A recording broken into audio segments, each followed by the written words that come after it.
panguva ino zvobuda pachena kuti even ma-Central Committee members kuri kuonekwa kuzi ma-politburo members nema-members of the ruling party ZANU-PF they are against the constitutional amendments, kuchionekwa kunzi now they are in light kuti these amendments they are being imposed kuti some certain selected few vakwanise kuva ne-proximity to power, and after voting for them the end result is going to turn against the ZANU-PF members. Chapina mashoko ari kubuda panguva ino kuchionekwa kunzi ma-loyalist mahombe emu-ZANU-PF now all lose confidence more the amendment bill pamwechete ne-2030 plan. Kuti subscribe or like on the bell icon.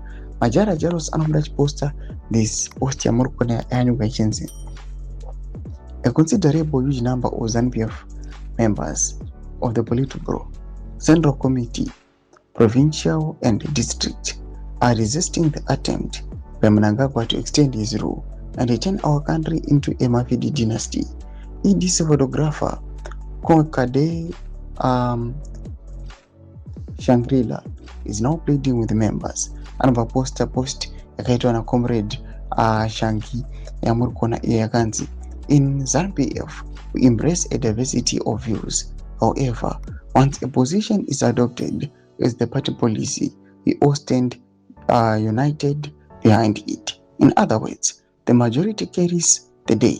Whether I personally agree or not, I am bound by that collective decision.